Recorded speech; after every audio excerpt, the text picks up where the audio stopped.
Hola, curiosas y curiosos. ¿Conocéis a Publio Claudio Pulcro? ¿Sabéis que fue uno de los gángsters más potentes de Roma? ¿Y sabéis que se lo hizo pasar canutas al propio Julio César? Soy JJ Priego, esto es Historias de la Historia y con el vídeo de hoy os voy a sacar una sonrisa. Ya sabéis, aquí se cuenta la historia de otra forma. Así que si queréis saber más, acompáñanos.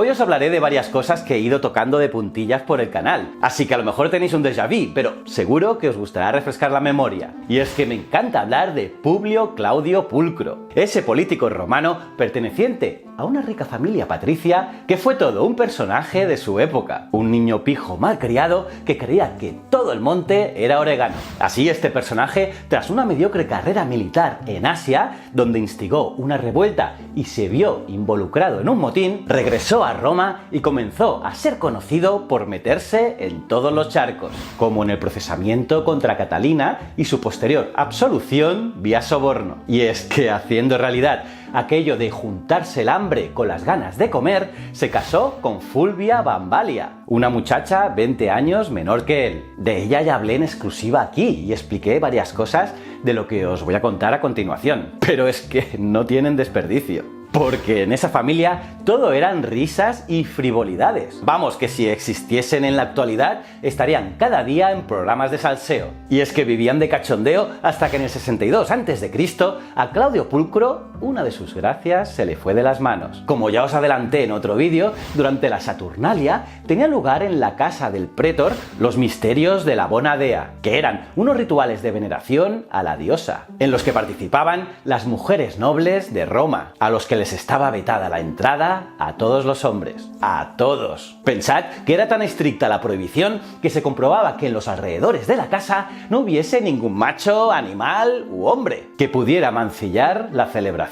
Y aunque tenía la ayuda de las vírgenes vestales, los rituales los dirigía la mujer del pretor, en aquel momento Pompeya, esposa de Julio César, pretor y pontífex maximus. Pero ya fuese por su carácter rebelde, por morbo o por lascivia, ya que se llegó a decir que estaba liado con Pompeya, a Claudio Pulcro no se le ocurrió otra cosa que vestirse y maquillarse como una mujer y colarse en la casa. Lamentablemente para él y para Roma, fue descubierto y aquella profanación fue un escándalo social. Claudio había cometido un sacrilegio y, cómo no, fue juzgado por ello. Pero el ácido alegato de Cicerón no tuvo el efecto deseado, pues gracias a sus generosos sobornos fue absuelto. Aquel escándalo supuso su distanciamiento definitivo con los optimates, la facción aristocrática, los patricios, a lo que Claudio pertenecía por familia. Pero también Pompeya como anfitriona sufrió las consecuencias, porque aunque todas las matronas hablaron en su favor y aseguraron que no sabía nada de aquella infiltración, y encima ella juró que no estaba liada con él, los rumores se extendieron por toda Roma. Y Julio César, aun sabiendo que solo eran rumores, decidió divorciarse de ella. Porque como todo el mundo sabe,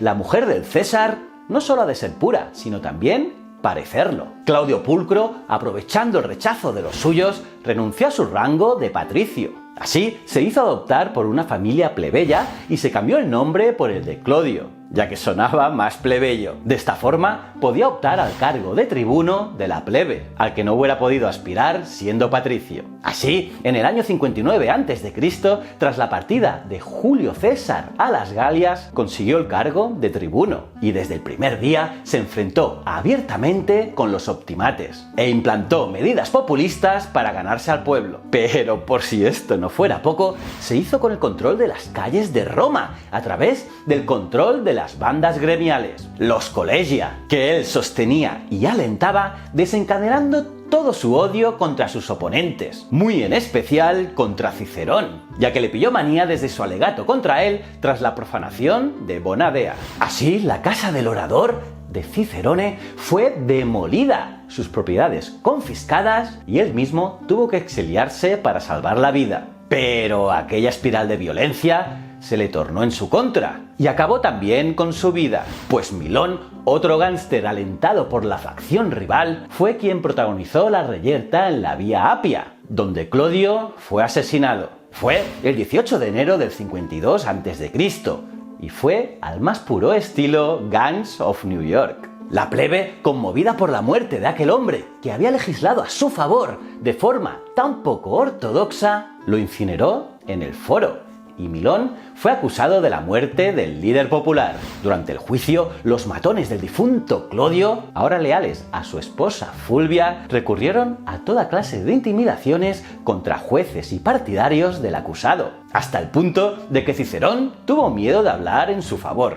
De hecho, su alegato, el llamado Pro Milone, es una de las peores defensas de la historia. Así que Milón fue condenado y tuvo que exiliarse, y Fulvia juró venganza contra Cicerón, y la tuvo. Su momento llegaría cuando Lépido Octavio y el influenciable Marco Antonio, su tercer esposo, constituyeron el segundo triunvirato en el 43 a.C. Allí redactaron las listas de proscritos y enemigos de la patria a los que liquidar, en la que Fulvia se encargó de incluir a Marco Tulio Cicerón. Y de esta manera, Cicerón fue ajusticiado cerca de su villa de Formiae, el 7 de diciembre del 43 a.C., y lo hizo un centurión llamado Herenio. Cuando el tribuno Popilio Lenas llegó a Roma portando la cabeza y mano derecha de Cicerón, Marco Antonio le ordenó que ambas fueran clavadas en la rostra, la tribuna de foro que servía de púlpito, desde donde los magistrados y oradores arengaban al pueblo, y lo hicieron para mayor escarnio público del difunto. Como os expliqué en el vídeo que hice sobre Fulvia, cuenta don Casio, el historiador, en su libro Historia Romana, que Fulvia se acercó con sus dos hijos hasta donde estaba la testa de su odiado Cicerón. Se extrajo una horquilla del cabello y atravesó la lengua del orador, en un explícito gesto de fría venganza. Ya veis que en Roma no se andaban con chiquitas. ¿Cómo os habéis quedado, curiosas y curiosos? ¿Qué os ha parecido esta historia? Me lo podéis poner en vuestros comentarios, los leo todos. Y aparte de darle like al vídeo, suscribiros y campanita, os recomiendo estos dos vídeos. En uno os hablo de cómo una mujer pudo ganar los Juegos Olímpicos de la Antigüedad si estaba prohibido participar. Y en otro os hablo de una historia muy, pero que muy curiosa de Julio Verne y Alejandro Dumas. Son súper interesantes. Y también os recomiendo que me sigáis en los otros dos canales, Isipromos TV y Ciencias de la Ciencia. Y recuerda, el conocimiento es un requisito esencial para la supervivencia. Muchísimas gracias.